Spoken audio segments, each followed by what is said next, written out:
Is Daily Blast Live. We're talking about what you're talking about. Real, honest, entertaining, live.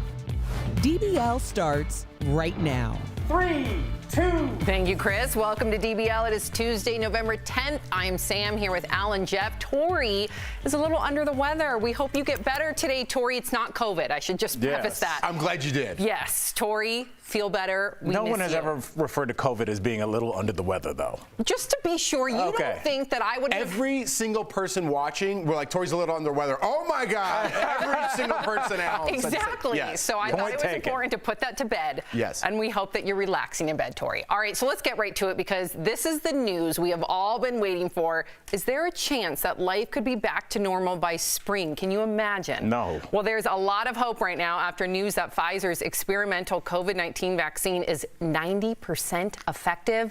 So when can we expect the vaccine to roll out? Well, here's what Health and Human Services Secretary Alex Azar said about it on the Today Show. We have anticipated that we will have enough vaccine by the end of December to have vaccinated our most vulnerable citizens in nursing homes and otherwise, and by the end of January, enough for all healthcare workers and first responders, and enough for all Americans by the end of March to early April to have general vaccination programs. Wow, the vaccine cannot come soon enough because, you guys, more than 59,000 Americans are currently hospitalized with the virus. That's a surge of 73% over the past month. Now, one prominent doctor is saying we could see an additional 100,000 deaths by Inauguration Day. So, DBL Nation, we want to hear your opinion. Do you think things will actually be back to normal by spring? Go to dblvote.com to weigh in. I can't even imagine what that will be like. Even when I watch like movies now and there's not masks, I almost am like, why aren't they wearing a mask? It's become, we've adapted, which is a good thing. But at the same time, what will be the first thing that you do if things return to normal in spring? Still wearing my mask. Really? I think the mask is going to be the new normal. And full disclosure, we were kind of talking about this before the show started because it's such an interesting topic. But I think normal is as normal does. And what I mean by that is this is our normal now. Yeah. I'm used to like elbow bumping Jeff and keeping a little bit of a distance and making sure that I don't have a cold if I go to hug your daughter. And I think certain things like this are going to stay in place. Jeff, what do you think? First of all, the elbow thing is silly. We need to just keep the knuckle because you're further away. I like the knuckle. It's distance away, right? You're going to wash your hands anyway. The elbow, you're all up in people's face. You know, I don't like it, okay? The social distancing should never go anywhere. Keep this forever. Push back on both of you. No way. Push back. Listen. Stay away. You can't push. If you're 6 feet away, you can't push me. I completely disagree because I do not. There's a reason why we need intimacy, and not on even more than that. Our children need to see our expressions. So am I with you when it comes to the flu? Am I with you when preventing colds, and especially children that are autoimmune compromised? But at the end of the day, I don't want my child's teacher, of course, during the pandemic, wear the mask. But I don't want my child's teacher to wear a mask. I don't want her uncle or what if Uncle that teacher is in a classroom full of, and a fourth of the kids have parents that are anti-vaxxers? Now you're putting that teacher's life at risk. That's a whole different story. That's not what I'm responding to when you said you're going to continue to wear No, but I see your point there. I see your point because it really frustrates me, like talking to people and I can't see their faces. It's important. That's important. But I think Al's point was a little extreme. I think maybe on airplanes, it's going to be socially acceptable. You don't get that look. Remember, occasionally you used to see people, again, I'm not trying to be, but coming over from Asia, this was part of their culture. Right. You'd see them on a plane and be like, why are they wearing a mask? Smart, right. Now you get on a plane and you're like, you know what? It's more socially acceptable. I'm going to wear that on a plane. Or if I'm not feeling good, too. I'm going to, hold on. If I'm not feeling good, I'm going to wear a mask for other people. What is this all about? You remember when you two used to get mad at me and make fun of me for, oh my gosh, you have to be more specific. Disinfecting my seat on an airplane? You were way ahead of the curve on that. I will say this. I do have to give it up. I do have to give it up. All right. I just think little Al, don't let her get away with that. I was trying to give her a compliment. She rolled. Did you want to go to the next story? I was told there was your compliment for the month. That's it. You had one. You rolled through it. I want to hear my compliment. Country music stars. I want to hear what? I want to hear my compliment. I was just going to say you were way ahead of the curve. Thank you. Wiping down your area. Thank you, Al. I do have to give it up to you. Okay, I appreciate it. Now let's look at the thank you. Let's look at the megaphone. Okay. 92% of you think that things will return to normal by spring. They will not. No, they won't. Do not. Yeah. Wow. I guess I need to get my eyes checked. You better do it now. I better do it now. Did you see that huge bar of red for no? Can we move on? Okay, sorry. I'm 40. Let's move on. Country music stars are speaking out. It's all over the large celebrations this past weekend for President-elect Joe Biden. As you can see, huge crowds of people gathered, ignoring social distancing guidelines. Even director Spike Lee threw a big bash. And while he encouraged folks to wear a face mask, many did not. Country singer Morgan Wallen said the hypocrisy was unreal on Instagram, posting a picture and saying, time to start booking shows. So the question is, are these types of spontaneous celebrations hypocritical if other events with large crowds, Jeff, are not allowed? Yes, very hypocritical. I said this yesterday before we even did this story. Listen, you have to take race, color, sexuality, everything out of it. It's crowds getting together. I used the example yesterday of a college football team when they stormed the field. That's an example of it. But if you're going to use the White House as a super spreader when there's 47 people, I don't even know the number. Let's say there's 100. There's not even 100. That's a super spreader. What do you call this? What is that when there's thousands of people out there? What is the word for that? I mean, we're in a scary place because all these conversations that should be scientific, where you're trying to take it, Jeff, in terms of just like, I don't care about your race, I don't care about your color, I want you to be safe, that goes away because there's no, You can't sell commercials and chicken sandwiches during that conversation. That's just scientific. You sell things by saying, oh, these black people can get together. Oh, the White House can get together. And until we start to realize, excuse my earpiece again, until we start to realize that there's profit to be made by us going back and forth instead of us all coming together and realizing that if you want to hug your grandmother again, if I'd like to see my mom in 2021, 2020's gone. I will not have seen my mother at all. Wow. Then we need to start to do these things. If you want to continue to argue about race and class and country and hip hop and Biden, we can do that too. We're here all day. So we have to decide as people where we want to go. And I just want to jump in quickly. We have to have that conversation, right? And we have to have it logically. I can't say, hey, I don't want people getting together. Well, you don't believe in Black Lives Matter? That's not what I said. That's not what I said at all. I said I don't want people getting together. What, did you vote for Trump because people are celebrating for Biden?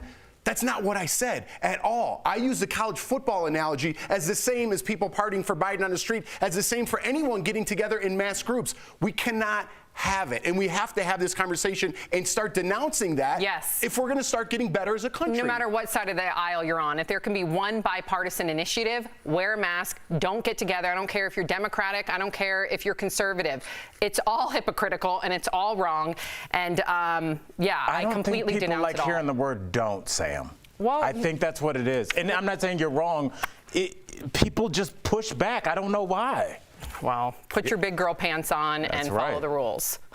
I can't believe I just said that. Yeah, that was, that was so I didn't know weird. who that was saying that. That was so Do not I have me. big girl pants? I wear them. We need some new wardrobe. We got to give a big DBL shout out to 21-year-old Chris Nikic. He is the first person with Down syndrome to complete an Ironman triathlon, meaning he swam for 2.4 miles, biked for 112 miles, and he ran 26.2 miles. After 16 hours and 46 minutes, Nick crossed the finish line. It is a Guinness World Record, and we have to say, wow. You are the definition of an Ironman. Way to go. That is a feat. Can you imagine doing No, any Sam, of I those? can't. I couldn't even. You could probably do the swimming part, and you probably could too, Jeff. No, that would knock me out. Right now, just the swimming and then the I couldn't running. even drive that far, however the total distance is with my kids in a car. That's how much I can't do that. When I was younger, when I was in 4th grade, there was a man named Jim Farrar. Yes, I'm calling you out, Jim Farrar. And he was an incredible athlete, but he never wanted to do the swim during his triathlon. I was about 9, 10 years old at the time, but I was still a very fast swimmer. He would call, I remember, always around September because the triathlon in Santa Cruz is in October. I remember my mom picking up the phone every year. Hey, Jim, sure, Sam can do your swimming leg. Of course. And there I would have it in the freezing cold ocean in Santa Cruz, California, swimming around the wharf, 1 mile, sharks underneath, barking seals, fish hooks. People were still fishing as I swam around that wharf. I have PTSD. Are you serious? No disrespect to Can anybody you with ask PTSD. somebody to do your leg for you? Yes, you can have people do your Why leg don't I for just you. have somebody do all 3 while I'm at home? What's the point that's of not that? a thing. Yeah, but that doesn't. Then you're not an Ironman. You're a I'm two-thirds talking about Ironman. triathlon. Oh. And fish hooks, yes, when you go around a wharf, people are fishing, Jeff. Fish hooks. Swim over. Okay, I can't. Coming up on DBL, we are catching up with former Orange County housewife Heather Dubrows and her husband Terry, from his killer show to her former castmate Kelly Dodd. There's a lot to talk about. Plus, even though Thanksgiving will look very different this year, the side dishes will stay the same. We've got a state-by-state breakdown of the most popular plates. And as we go to break, we have to thank our coworkers who are taking the pandemic seriously and working from home. We'll be right back.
Welcome back to DBL. Food is a big part of Thanksgiving, but what you love to serve really depends on where you live. So career website Zippia analyzed Google searches across the U.S.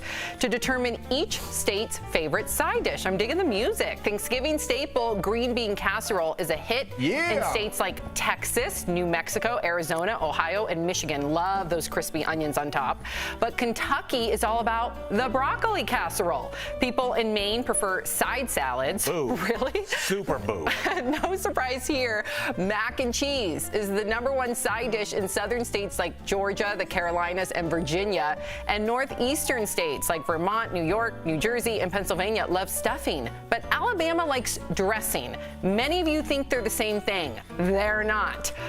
What's your favorite side dish? Green bean casserole. Crispy onion? Of course, crispy onion. And you know what's not on the list that I am a little fancy boy? What's like that? wild mushrooms sauteed. Oh, that's a good call. With white wine? Yeah. Yes! And garlic? Sam, I'm going to come out of the closet right here on DBL right now. I'm coming out of the closet, Jeff. I think I like the side dishes of Thanksgiving more than the turkey. That's me. I think if it was like mac and cheese and a green bean casserole or mac and cheese and some collard greens, and that's really, I just keep the turkey on my plate just to like keep tradition. Yeah, but you need the turkey, Al. No, it's like I don't DBL know. without you, Al. We're just a bunch of side dishes. Oh. Don't call me a side dish. If you were a side dish, what would you be? If I were a side dish, I would be the sweet potato casserole. And I'm all side dishes, right? Yeah. Because I don't eat meat. So I'm right there with you. Give me all them side dishes. Yeah. Also in Indiana, deviled eggs. Are you guys a deviled egg No, fan? I don't like eggs. Eggs Love are 'em. gross. Oh, you don't like eggs? I don't like eggs. Eggs They are stink. gross. Oh, yeah. they're so good. Whenever, like, you remember when you used to socialize and go to parties, and someone would have deviled eggs for no reason? I'm Yes. like, best friends for life. Right? It seems like a Yes. good picnic food. Yeah, you know It's what so else is a good. really good picnic food when I used to eat meat? Are those little teeny tiny sausages, those little wieners. Those are good. Yeah, I don't know if they're good though. No? No. Those like, no one's like, is there a meat on a stick that I could eat? Okay, well, I don't eat meat anymore, but I remember digging those, but I was young. That's probably why you don't eat it. I'm being told sweet potatoes with or without marshmallows. Oh, with marshmallows. Come No, on. too sweet. What are we, See, I'm communist? without too. I'm Yeah. without. Really? Yeah, it's too much. I don't like when it crosses over like into dessert. Like when okay. you're making That's Jell-O with interesting. like marshmallows. No. That's for after. I want it salty. I kind of dig that. I'll take my marshmallows, but I accept those arguments. I Okay. can This see is, that. this is the best conversation we've had in Yes. a while. Best Thanksgiving pie, go around the horn real quick. We don't have much time. Oh, but it's got to be. I would say key lime, but it's not What? Thanksgiving. That's not so Thanksgiving. pumpkin. I just Okay, I just good. clarified. Okay. See, I was going to say key lime, and then you made a good point. So I'm going to go with sweet potato pie Yes. with a cup of coffee. Good to go. Now, if you have a sweet potato side dish, which I will always have, I'm not going to go with the sweet potato pie because it's too much sweet Makes potato. sense. So I'll do a pumpkin pie. Okay. Now, the CDC recommends this year small groups and also outdoors. So I think a lot of our Thanksgivings will look a lot different this year. Outdoor, hopefully. Be in an igloo.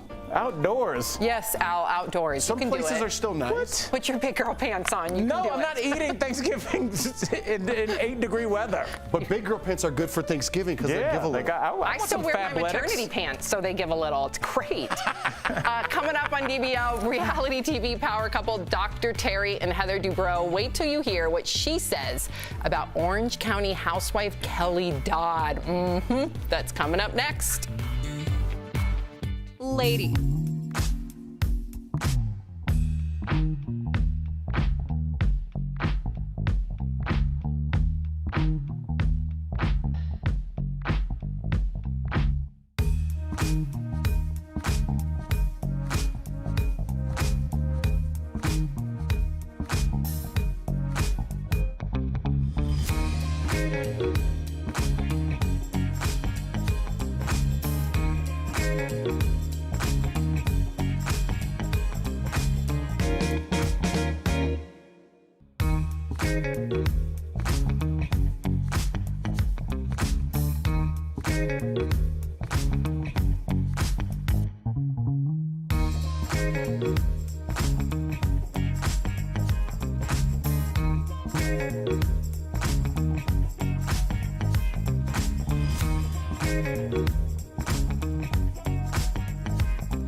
Welcome back to DBL. Earlier, Stephanie caught up with Hollywood power couple Heather and Terry Dubrows, Dr. Terry Dubrows, to talk about everything from their new projects to the latest OC housewife drama in today's Chatting with the Stars.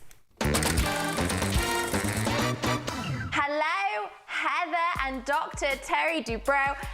Before we get into the new season of License to Kill, I need you, Heather, to weigh in on some of the recent Orange County housewife drama. So, OC housewife Kelly Dodd shared misinformation about COVID and has spoken against the Black Lives Matter movement. So I would need to know, how do you feel about viewers wanting her pulled from the cast? Of course, I keep in touch with some of the girls, but I don't really follow it that closely. But I would say this: anyone that doesn't believe in the Black Lives Matter movement is, in my opinion, not human and should be canceled. Thank you for that response, because you're completely correct, and thank you so much for answering that for us. I need to ask you as well, Gloria Estefan recently appeared on Red Table Talk. Her daughter confronted her about being hurt by Gloria's reaction to her coming out. However, your response to your daughter, Max, coming out as bisexual was extremely supportive. So what advice have you got for other parents that are in this position? For us, we've always been very open with our children, and all we want to do is create healthy, independent, functioning, healthy humans. For all the parents out there, my advice is this: listen more than you speak. Listen to your kids. Don't be reactive, don't judge, and just love them. Heather Max is also following your footsteps with her podcast, I'll Give It To You Straight-ish. And now your podcast has reached over 100 million downloads. Huge congratulations. I need to know what's drawing the listeners to tune in.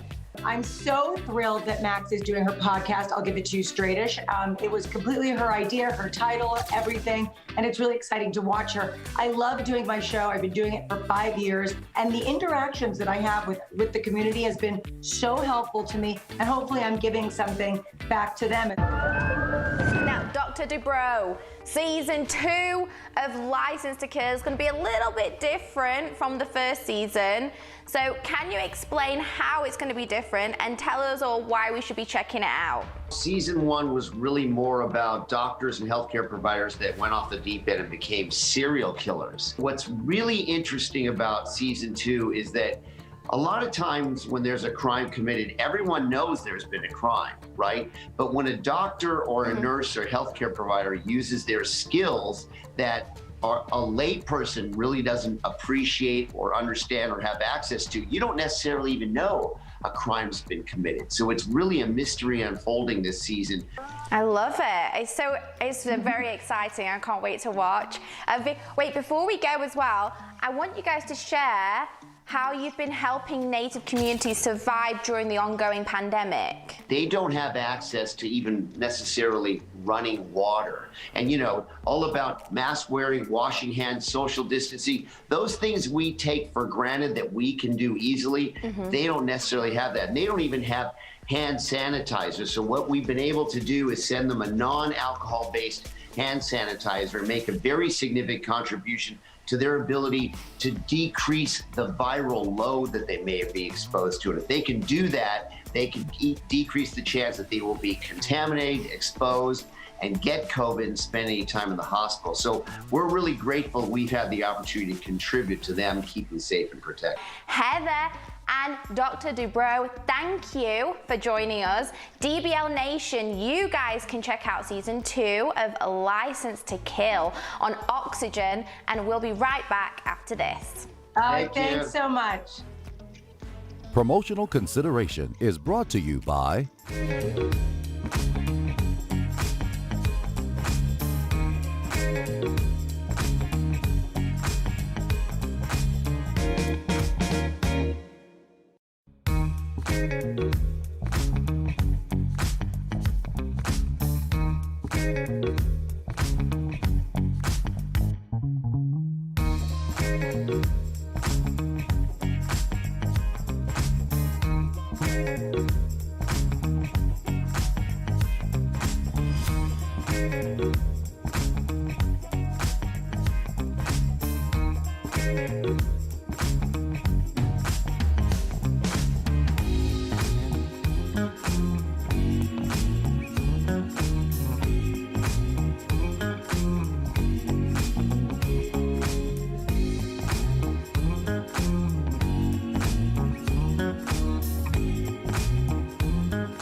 Welcome back to DBL. It's open enrollment season, and with so much information out there, don't worry, we're here to help. We're sharing 3 things to ask yourself when switching plans. In today's DBL Health Alert, Jeff and I were just talking about this. So first, was your coverage sufficient this past year? Think about how much it helped you and covered your costs and medications. If you feel like you spent a lot more, you might want to switch to Medicare Advantage, which typically picks up the tab on those services.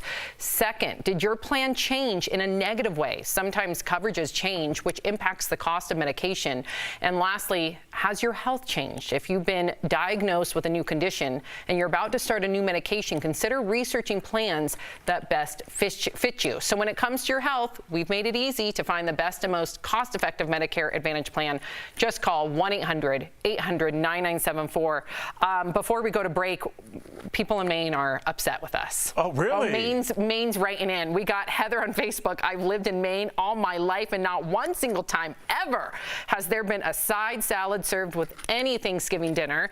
And Mark on Facebook, no one in Maine ever had a side salad for Thanksgiving, ever, Sam. Hey, blame Zippia. That ain't on us, Maine. We got love. DBL's new every day. Shout out to the Lobster Bye, Roll. guys. Backpedal it out.